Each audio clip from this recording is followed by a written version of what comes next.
और खबरों की शुरुआत करेंगे कुल्लू से आ रही बड़ी खबर के साथ, जहां भुंतर में एक 11वीं कक्षा की छात्रा ने आत्महत्या कर ली है।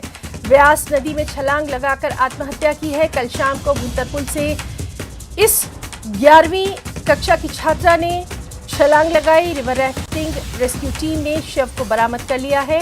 पुलिस ने शव को पोस्टमार्टम के लिए भेज दिया है। एसपी कुल्लू आशीष शर्मा ने मामले की पुष्टि की है।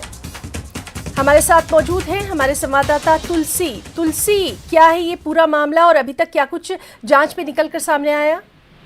हाँ बिल्कुल, देखिए हीना, जिस तरह से ये जो ब्यास नदी में छात्रा के छलांग लगाने का जो मामला है, ये पिछले कल रात की बात बताई जा रही। शाम के समय जब ये छात्रा स्कूल से घर जा रही थी, तो उसके बाद इस छात्रा ने जो है आत्महत्या करने के लिए जो पुल है, पुल से छलांग लगाकर ब्यास नदी में छलांग लगाकर आत्महत्या की है। फिलहाल इस मामले में जो है पुलिस ने जो छात्रा का शव है वो बरामद किया है। और इसके अलावा अगर बात करें तो इस मामले में पूछताछ की जा रही है। जो अब तक जानकारी मिल पाई है कि छात्रा ने जो है, छात्रा के जो शव बरामद हुआ उसमें जो है एक सुसाइड नोट भी पुलिस को मिला है, जिसमें हालांकि जो छात्रा है उसने किसी पर जो है आत्महत्या को लेकर किसी तरह के आरोप नहीं लगाए हैं, लेकिन उसमें साफ जो है जो सुसाइड नोट मिला उसमें साफ कहा है कि मैं अपनी मनमर्जी से जो है ये आत्महत्या कर रही हूँ। तो कुल मिलाकर फिलहाल जो इस मामले में जिस तरह से अब तक की जो जानकारी मिल पाई है कि छात्रा ने ये कदम क्यों उठाया, इसको लेकर पुलिस भी जांच पड़ताल कर रही है। बिल्कुल तुलसीराम, और इस अहम मामले पर जो भी जानकारी रहती है उस पर नजर बनी रहेगी। आपका बहुत बहुत